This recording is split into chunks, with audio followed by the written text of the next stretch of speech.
this talk today, I want to present a different idea for why investing in early child education makes sense as a public investment.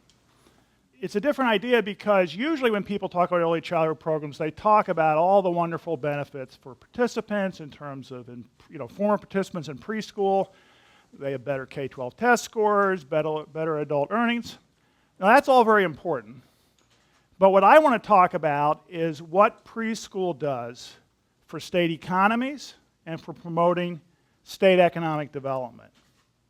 And that's absolutely crucial because if we're going to get increased investment in early childhood programs, we need to interest state governments in this. The federal government has a lot on its plate, and state governments are going to have to step up. So we have to appeal to them, to legislators in the state government, in terms of something they understand, that they have to promote the economic development of their state economy. Now, by promoting economic development, I don't mean anything magical. All I mean is that early childhood education can bring more and better jobs to a state and can thereby promote higher per capita earnings for the state's residents. Now, I think it's fair to say that when people think about state and local economic development, they don't generally think first about what they're doing about child care and early childhood programs. I know this. I've spent most of my career researching these programs. I've talked to a lot of directors of state economic development agencies about these issues, a lot of legislators about these issues. When legislators and others think about economic development, what they first of all think about are business tax incentives. Property tax abatements, job creation tax credits, there are a million of these programs all over the place. So, for example, states compete very vigorously to attract new auto plants or expanded auto plants, hand out all kinds of business tax breaks. Now, those programs can make sense if they in fact induce new location decisions, and the way they can make sense is by creating more and better jobs. They raise employment rates, raise per capita earnings of state residents, so there is a benefit to state residents that corresponds to the costs that they're paying by paying for these business tax breaks. My argument is essentially that early childhood programs can do exactly the same thing, create more and better jobs, but in a different way. It's a somewhat more indirect way. These programs can promote more and better jobs by you invest in high-quality preschool. It develops the skills of your local workforce, if enough of them stick around. And in turn, that higher quality local workforce will be a key driver of creating jobs and creating higher earnings per capita in the local community. Now, let me turn to some numbers on this. Okay, if you look at the research evidence that's extensive on how much early childhood programs affect the educational attainment, wages, and skills of former participants in preschool as adults, you take those known effects, you take how many of those folks will be expected to stick around the state or local economy and not move out, and you take research on how much skills drive job creation, you will conclude from these three separate lines of research that for every dollar invested in early childhood programs, the per capita earnings of state residents go up by $2.78. So that's a 3-to-1 return. Now, you can get much higher returns of up to 16-to-1 if you include anti-crime benefits, if you include benefits to former preschool participants who moved to some other state. But there's a good reason for focusing on these $3 because this is salient and important to state legislators and state policymakers, and it's the states that are going to have to act. So there is this key benefit that is relevant to state policymakers in terms of economic development.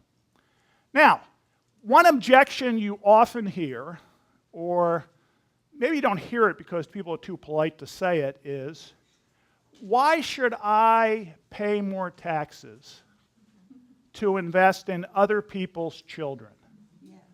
What's in it for me? And the trouble with that objection, it reflects a total misunderstanding of how much local economies involve everyone being interdependent.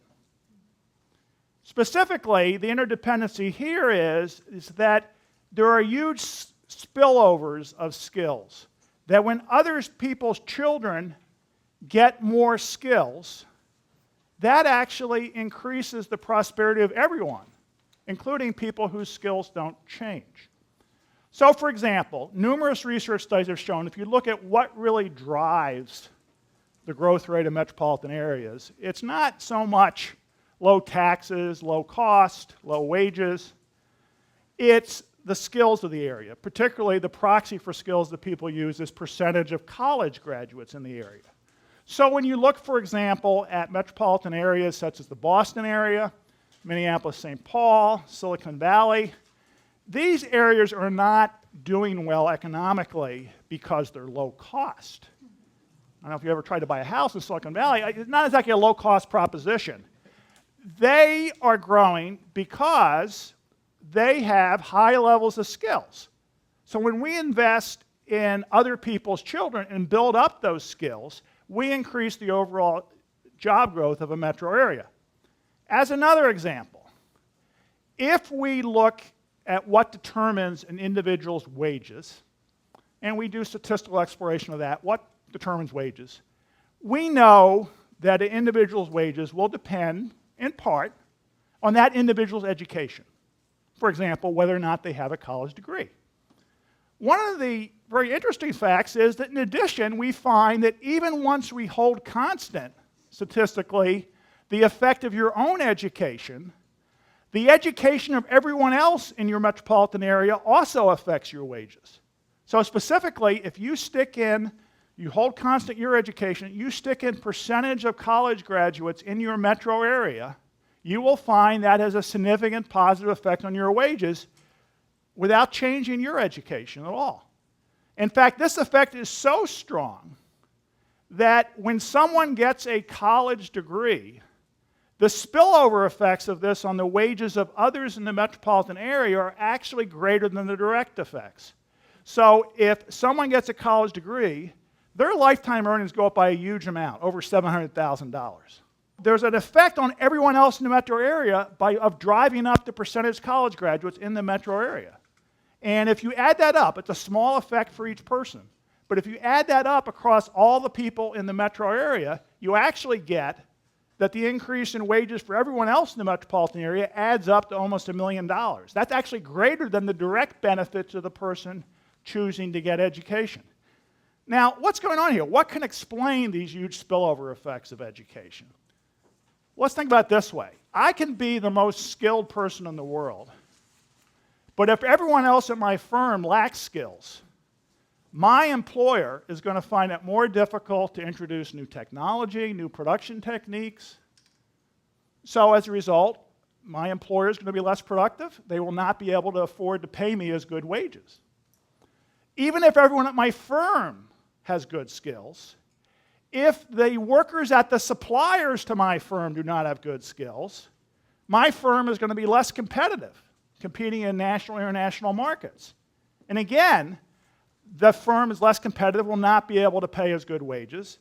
And then particularly in high-tech businesses, they're constantly stealing ideas and workers from other businesses. So clearly, the productivity of firms in Silicon Valley has a lot to do with the skills, not only at the workers at their firm, but the workers at all the other firms in the metro area. So as a result, if we can invest in other people's children through preschool and other early childhood programs that are high quality, we not only help those children, we help everyone in the metropolitan area gain in wages, and we'll have the metropolitan area gain in job growth. Another objection you sometimes hear to invest in early childhood programs is concern about people moving out. So, maybe Ohio is thinking about investing in more preschool education for children in Columbus, Ohio, but they're worried that these little Buckeyes will, for some strange reason, decide to move to Ann Arbor, Michigan, and become Wolverines.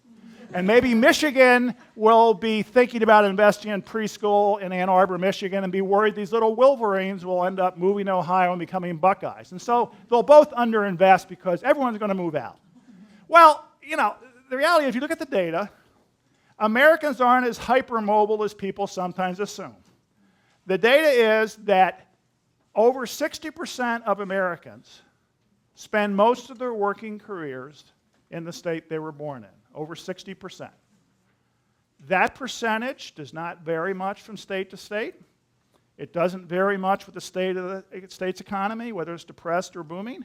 It doesn't vary much over time.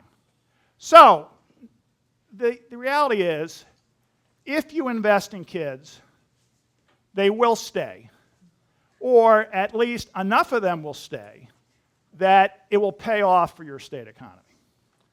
Okay, so to sum up, there is a lot of research evidence that early childhood programs, if run in a high-quality way, pay off in higher adult skills.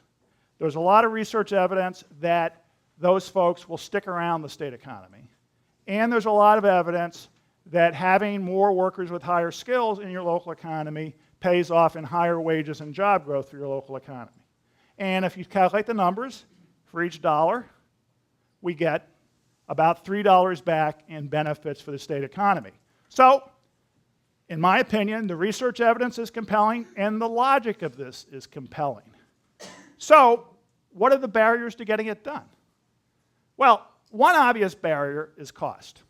So, if you look at what it would cost if every state government invested in universal preschool at age 4, full-day preschool at age 4, the total annual national cost would be roughly $30 billion. So $30 billion is a lot of money. On the other hand, if you reflect on that the U.S.'s population is over 300 million, we're talking about an amount of money that amounts to $100 per capita. Okay, $100 per capita, per person, is something that any state government can afford to do. It's just a simple matter of political will to do it. And of course, as I mentioned, this cost has corresponding benefits. I mentioned there's a multiplier of about 3, 2.78 for the state economy in terms of over 80 billion in extra earnings. And if we want to translate that from just billions of dollars to something that might mean something, what we're talking about is that for the average low-income kid, that would increase earnings by about 10% over their whole career. Just doing the preschool, not improving K-12 or anything else after that, not doing anything with college tuition or access, just directly improving preschool. And we would get 5% higher earnings for middle-class kids. So this is an investment that pays off in very concrete terms for a broad range of income groups in the state's population and produces large and tangible benefits. Now, that's one barrier. I actually think the more profound barrier is the long-term nature of the benefits from early childhood programs. So the argument I'm making is that we're increasing the quality of our local workforce and thereby increasing economic development. Obviously, if we have a preschool with 4-year-olds, we're not sending these kids out at age 5 to work in the sweatshops, right? So at least I hope not. So, we're talking about an investment that in terms of impacts in the state economy is not going to really pay off for 15 or 20 years. And of course, America is notorious for being a short-term oriented society. Now, one response you can make to this, and I sometimes have done this in talks, is people can talk about there are benefits for these programs in reducing special ed and remedial education costs. There are benefits. Parents care about preschool. Maybe we'll get some migration effects from parents seeking good preschool. And I think those are true. But in some sense, they're missing the point. Ultimately, this is something we're investing now for the future. And so what I want to leave you with is what I think is the ultimate question. I mean, I'm an economist, but this is ultimately not an economic question. It's a moral question.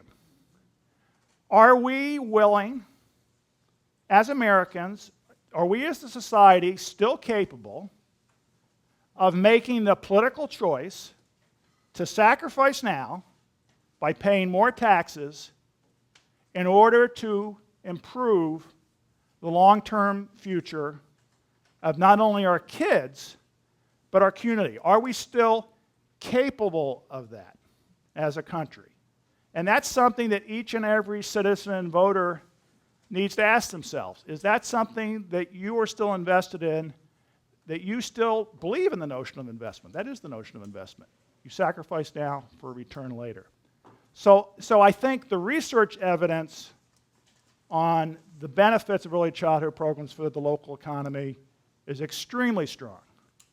However, the moral and political choice is still up to us as citizens and as voters. Thank you very much.